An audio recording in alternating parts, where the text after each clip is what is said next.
Exercise 9.1 का question number 4। इस question में बेटा हमको क्या समझना है, इसमें दिया the angle of elevation of the top of the tower from a point.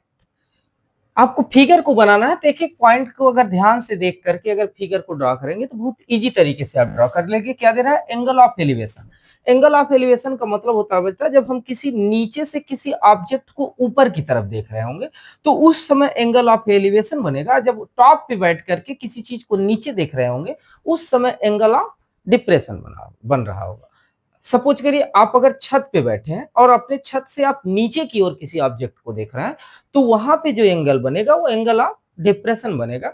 और वही स्थिति आप अपोजिट कर लीजिए, अगर आप नीचे बैठे हैं छत के और वहां से छत के ऊपर किसी ऑब्जेक्ट को आप देख रहे हैं तो उस कंडीशन में जो एंगल बनेगा बेटा वो एंगल ऑफ एलिवेशन बनेगा। तो यहाँ पे एंगल ऑफ एलिवेशन बन रहा है तो इसका मतलब आप नीचे से किसी ऑब्जेक्ट को देख रहे हैं तो आप इस कंडीशन में कहाँ है, ग्राउंड लेवल पे है।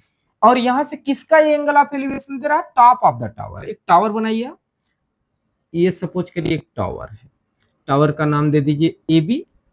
और एक सी पॉइंट ले लीजिए जहां से इस टावर को आप क्या कर रहे हो, देख रहे हैं।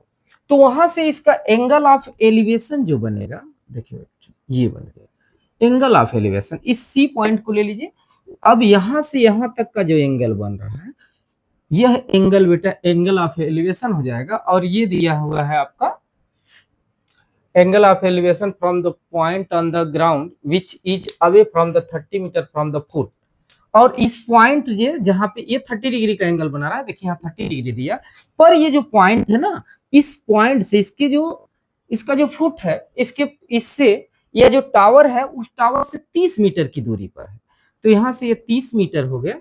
अब क्या करना है बच्चों, ये 30 मीटर मिल गया। अब हाइट ऑफ टावर आपको निकालना है, इसको आप एच मान लीजिए। यहां लिख लीजिए let's height of tower, height of tower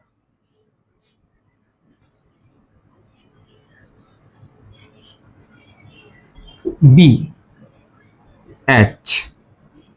अब क्या करना है, फिर यहां पे आपको लिखना है in triangle A B C. अब ए बी सी ट्रेंगल में आपको बच्चों इस बार क्या ध्यान देना है, बस आपको यही ध्यान देना होगा कि जो चीज हमको फाइंड आउट करना है वो कौन सा ट्रिग्नोमेट्रिक रेशियो लगाएंगे तो उसमें वो आ जाएगा। एक साइड की वैल्यू आपको गिवन रहे। तो इसमें इस तरह के क्वेश्चनों में तो ये जो साइड दिया है गया है इस एंगल के लिए, ये जो साइड है ये साइड क्या है, यह बेस है। और जो आपको पता करना है वो क्या है, परपेंडिकुलर है। तो ऐसा ट्रिग्नोमेट्रिक रेशियो हम लगाएंगे ही जिसमें बेस और परपेंडिकुलर आए। तो बेस और परपेंडिकुलर या तो टेन में आता है या तो कॉट में आता है। तो आप दोनों में से एक लगा सकते हैं। हम यहाँ टेन थीटा का लिख रहे हैं, यहाँ परपेंडिकुलर अपॉन बेस हो जाएगा। वहीं अगर कॉट का लिखेंगे आप तो cot theta equal to base upon perpendicular हो जाएगा। तो इस पे भी रख करके क्वेश्चन सॉल्व हो जाएगा, इस पे भी रख करके क्वेश्चन सॉल्व हो जाएगा। हम इससे क्वेश्चन को सॉल्व कर रहे हैं टेन थीटा लेकर के, तो टेन 30 डिग्री हो जाएगा। परपेंडिकुलर साइड इसके सामने का साइड क्या है, ए बी। तो यहाँ पे हम लिए ए बी और इसका जो बेस है वो क्या है, ए सी है। तो यहाँ पे हमने लिख दिया ए से। टेन 30 डिग्री का वैल्यू 1/√3 हो गया।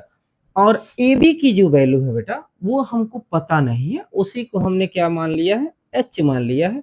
और जो बेस है एसी वो 30 सेंटीमीटर। अब इसका क्रॉस मल्टीप्लाई अगर आप कर दें तो ये इधर क्रॉस मल्टीप्लाई हो जाएगा तो 30/√3 हो जाएगा इक्वल टू एच हो जाएगा। फिर इसको आपको रेशनलाइज ही करना है, 30/√3 into √3 upon √3 equal to h. अब h इक्वल टू अगर आपको वैल्यू चाहिए तो देखिए 3 से रूट हट जाएगा, दोनों रूट में है। तो यहाँ 30√3 अपॉन 3 हो जाएगा। 3 से 30 को अगर कैंसिल करेंगे आप तो 10 टाइम में कट जाएगा। अब h इक्वल टू आपका 10√3, या तो आप यही आंसर लिख दीजिए इतना मीटर। अगर आप रूट नहीं लिखना चाहते हैं तो यहाँ से h इक्वल टू 10 इंटू √3 का वैल्यू आपको हमने बताया था कि √3 का वैल्यू 1.732 होता है। तो यहाँ से h इक्वल टू 17.32 मीटर। इसको भी आप आंसर लिख सकते हैं, इसको भी जिस फॉर्म में आंसर दिया है उस फॉर्म में आप कर सकते हैं।